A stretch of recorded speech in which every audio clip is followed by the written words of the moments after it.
Welcome back to another episode of the North Star Takes podcast. I'm Bailey Policki. He's Jacob Liberta, and we're talking Minnesota sports as always. Today we'll be talking Minnesota Wild. So if you're a Wild fan, please hit the subscribe button and give this video a like as well. Big news with the Minnesota Wild calling up their two top prospects, which fans have been kind of begging for a while now. Matt Boldy and Marco Rossi are officially up and on the big club, and they will be playing Thursday against the Boston Bruins. Obviously, super exciting. I think injuries kind of forced the hand of Bill Guerin here. I'm not sure if he was quite ready to call these guys up and have them play, but really, these two have been playing amazingly down in the AHL. They've kind of proven that they're ready to make the jump, I think. And I'm excited to see what these guys can do because these guys just offer so much more, punch, speed, excitement overall. Like the Wild already had a pretty exciting group, but now you get a guy in there like Rossi. Like once Ek is back, potentially you get a guy like Goudreau out of there. They put Victor Rask on waivers. So all sorts of, bringing these two up, starts a series of all sorts of dominoes falling further down the lines. So what are your thoughts on getting Boldy and Rossi up here?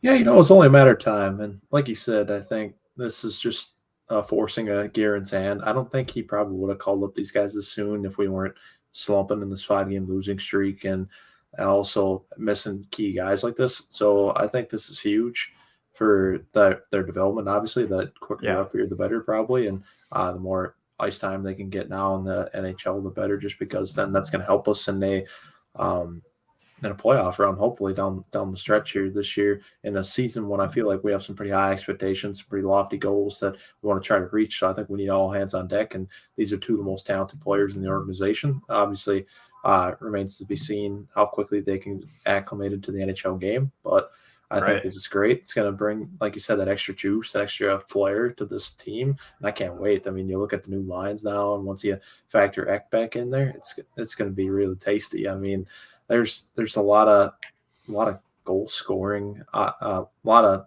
like you said, firepower, a lot of goal scoring opportunities, a lot of guys that can put the puck in the net. So can't complain about that. And I'm still a little bit worried. I know these guys are great, but I'm still a bit worried about our D-men, I guess, just because after watching that Winter Classic, I can't help but let that linger over me just because it just did not sit well in a game when we that was the most watched NHL game in regular season history. So, and for us to put a performance on like that, that was just ugly. So, I'm pretty excited about this though. If we can put a bunch of pucks in the net, then who cares? If we score a bunch of goals, then it won't matter as much what our defense looks like. But exactly, and go back to the Winter Classic for a bit. That was such an awesome setup, such an awesome game to watch. Really, I mean, the ice wasn't great, but it's an outdoor rink. It's pond hockey basically. And obviously the Wild didn't play well, but we kind of had that feeling after they hadn't played in, 12 days, I think, previous to that. So I don't know. It was tough to see us lose to the Blues because now the Blues are ahead of us by, I think, at least 3 points at this point. So not great, but the Wild do have games in hand. They have time to catch up since so many games have been postponed. And now, just adding a little pep to their step here, calling these two young guns up. And Dean Evison mentioned this today. I think they're both going to play on the power play. Rossi, I saw Rossi was getting run with the first unit, Boldy getting run with the second unit. And I mean, this Wild power play desperately needs more scoring potential because they just seem to sit around and pass the puck all the way around and they don't really get good shots off. And even with having Kaprizov and Fiala out there, something's not working there. So I think it's intriguing to get a guy like Rossi in there because he's quick. He's, he can shoot, he can pass, he can kind of do it all. Matt Boldy obviously is a sniper. So I'm really excited to see these guys and how they're able to fit in, not just on lines, but on the power play as well. And Russo had some lines today at practice. So the first line staying the same, obviously, with Kaprizov, Hartman, and Zuccarello. And I think that's smart. There's no need to touch that line. But now this will change, too, once Ek comes back. But he had Foligno, Rossi, and Fiala together, which Rossi and Fiala together really excites me because I think Fiala could use that center that, really gets him going. And that's kind of what we were begging for all year. We're like, well, maybe if Marco Rossi starts the season on the team, on the big club, then he'll be paired with Kevin Fiala. But third line, you have Boldy, Goudreau, Duhaime. I'm guessing once Eck comes back and Greenway comes off the COVID list, that Yeah. third line will be the Eck, Greenway, Foligno line. Possibly move Boldy up to the second line with Rossi and Fiala, which would be such a dynamic line, I would have to imagine. And then, possibly Goudreau slides out of the lineup. Duhaime goes back down to the fourth line. Mm-hmm. Bukestad's hurt now. He got hurt in practice today. So then that creates a room for like a Connor Dubois or Rem Pitlick to get some more time as well. Mm-hmm. So they got options. But like you said, the defense is the problem still. Just we're only missing Spurgeon now because Brodin's back at practice. But just having to have like a Jordy Ben playing or Dmitry Kulikov playing more than he needs to, or even like John Merrill playing on the second pairing is a little concerning. Yeah, I totally agree, and I'm glad you laid all the lines like that because I wanted to point that out next. Is I really love that second line that you listed off there with Foligno, Rossi, and Fiala. I think that's really nice, just because obviously you got Foligno looking out for everybody out there, especially some of our young studs like Rossi or Fiala if they go after them. But the pure talent there, I think Fiala playing with really up and coming center would be great, giving him a lot of opportunities. And Rossi in his own right can score with the best of them and make all these plays. So I'm really excited about that. I want to see how that goes, and I want to see what these lines might look like after that comes back, how much shuffling there really is or not. So I think there's a lot more to come here, and I can't wait to tune in and watch them play the Bruins. And really the one thing that's kind of as a big concern right now is Cam Talbot got hurt. They're just calling it a lower body injury, but obviously he did not look great in the Winter Classic. Yeah. And Michael Russo was speculating that he had been hurt in the practice prior to the Winter Classic. And so that kind of makes you wonder, like, should he have even really been playing? Yeah, why'd we roll him out there then? Yeah. And it's a bummer because, Talbot's our number one goalie. But I also think at the same time, this is a really good opportunity for Kaapo Kähkönen to really show that he can play. I mean, he had a really great stretch last year where he won like 8 or 9 games in a row, I think. Yeah, he did. That he played in. And, it'd be nice to see him come out and play strong here, get us some wins. Just know that we can rely on him if Talbot goes down again, or because really they don't have any other options for goaltending right now. They got this Jesper Wallstedt who's, playing in the Swedish league. He's only 20 years old. Yeah. But, I mean, he's not going to come to the NHL this year, but they're speculating he could be ready to play in the NHL soon, maybe next year or the year after. So that's kind of exciting knowing that's coming down the pipeline as well. But if Kaapo can play well, then you have your two goalies of the future, at least for a while. So that'd be great.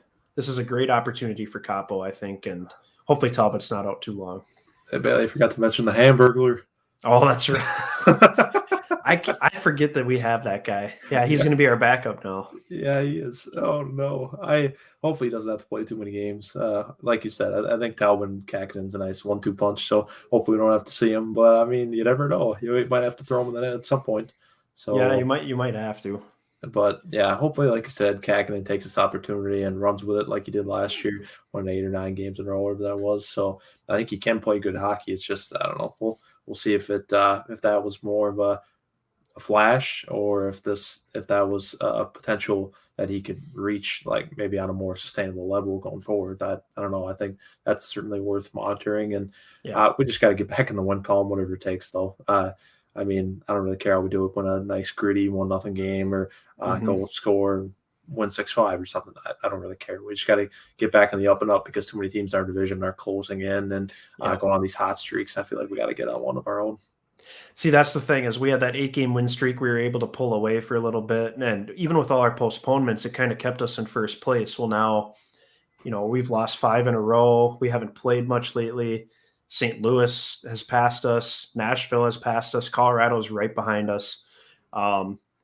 So, yeah, it's going to take some work to catch those teams. But there's ebbs and flows in a hockey season. And the Wild will certainly come back with a winning streak of their own at some point here. And I think you're right. They just got to get in the win column, get another win under their belt, and then go from there and start building some confidence. But for sure, I'm still not too worried about this team. Like I don't expect them to win the division just because I think Colorado's going to come from behind and do that because they still got like 3 games in hand on everybody at least. Yeah. So maybe second though. Second's I think a realistic expectation.